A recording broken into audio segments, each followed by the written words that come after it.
Қазіргі уақытта заманауи технологиялар рауажанып жатыр. Сондықтан көпшілігіміз кітапқа деген талап төмендеп кетіп жатыр деп ойлауымыз мүмкін.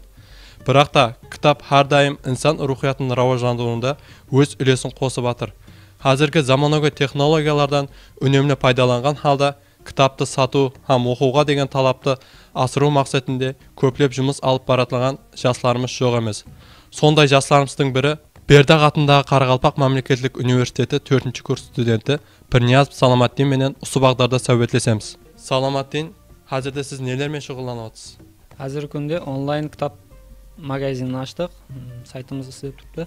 Бұл сайт арқылы сіз өзіңізге керекті кітапларды іздеп, сол сайт арқылы бұйыртпа беру имканиятына иесіз. Яғни атап айтқанда, рауажданып бара жатқан заманымызда технологиялардан, интернет тармақтарынан пайдалану қолайластыру мақсатында онлайн магазин істеп шықтық.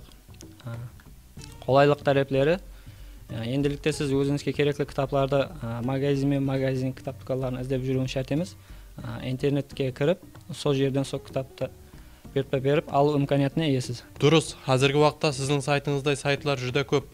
Ал сіздің сайтыңыздың қандай инновациялық жаңалығы бар? Инновациялық жаңалығы ретінде, мысалы, елімізде шығып жатырған кітаплардың көпшілігін сайтымызға кіргіздік. Кітап сатып алмақшы болсаңыз, бір кітап дүканына кірдіңіз, ол кітап дүканында өзіңізге керекті кітап таба алмадыңыз. Демек, сіз екінші кітап дүканына баруыңыз керек. Ал егер екінші кітап дүканында бұл кітапты таба алмасаңыз, үшінші кітап дүканына. Егер кітапты тапсаңыз жақсы, егер таба алмай қалсаңыз, өзіңіздің қымбатлы уақытыңызды жойтасыз. Осындай машқалалардың алдын алу мақсатында осы сайтты істеп шықтық.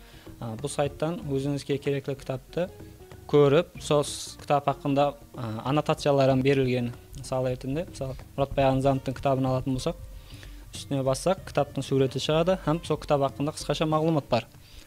Кітаптың қашан шыққаны, неше бетлік кітап екені, олым айтқанда, кітап хақында толық мағлұмат бар ішінде. Соның менен бір қатарда кітапларды категорияларға бөліп қойыппыз, яғни тарауларға. Қандай тараулар деп не алатын болсақ, қарақалпақша, өзбекше, орысша һәм абитуриент жастар үшін да, мектеп оқушылар үшін да түрлі жанрлардағы кітапларымыз бар. Тағы бір жаңалық ретінде айтып өтетін болсақ, университетіміздің профессор оқытушылардың жаңадан шығып жатырған кітапларын да сайтымызға кіргізіп жатырмыз. Атап айтатын болсақ, ilmi кітаплары бар, жаңадан шығып жатырған. Осы кітаплардан бұйыртпа беріп алу имканиятына ие. Тағы бір қолайлық жері, республикамыздың қайсы районында болсаңыз да, үйіңізде отырып, өзіңізге керекті кітапты бұйыртпа берсеңіз, біз үйіңізге шекем сол кітапты жеткізіп беру имканиятына иеміз. Сіздің сайтыңызда қандай жанрда кітаплар бар, һәм олардың саны қанша? Қазіргі күнде сайтымызда 600-дан астам атамадағы кітапларымыз бар болып, жаңа айтып өткенімдей, әртүрлі тарауларда бөліп қойыппыз. Мысал ретінде Қарақалпақша кітапларын үстіне бассақ, поэзия жанрында, проза жанрында, Қарақалпақ фольклорларында сол сайтқа кіргізгенбіз. Һәмде психологиялық кітапларымыздан бар. Балалар үшін ертек кітаплары, логикасын рауажландыру үшін де керекті кітапларымыз бар. Сайтыңыздың бөлімлерімен танысып шықсақ. Ұстазларымыздың тазадан шығып жатырған кітаплары, ilmi кітаплары, һәмде абитуриенттер үшін һәм мектеп оқушылары үшін арналған бөлімі бар. Қарақалпақша кітапларымыз бір бөлімі, һәмде орысша кітаплар хақында бір бөлім, һәм өзбекше кітаплар хақында бір бөліміміз бар. Мысалы, бөлімнің үстіне бассақ, Қарақалпақша кітапларының бөлімінде балалар үшін әдеби кітаплар, ilmi кітаплар, проза кітаплар, поэзия, һәмде Қарақалпақ фольклор кітапларым бар бөлімдерінде.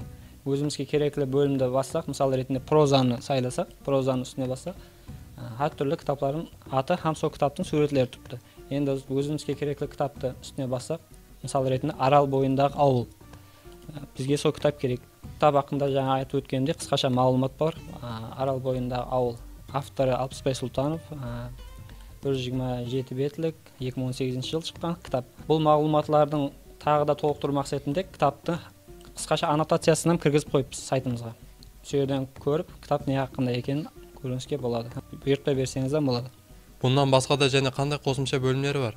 Тағы бір сайтымыздың қолайлық тәріпі, сайтымызда канцелярия бұйымлары да бар. Яғни, сіз кітаппенен біргелікте, енділікте тетрадь, ручка һәм дә тағы да басқа бұйымларды қосып беру имканиятына иесіз. Яғни сіздің қымбатлы уақытыңыз үнемленеді бұның арқасында.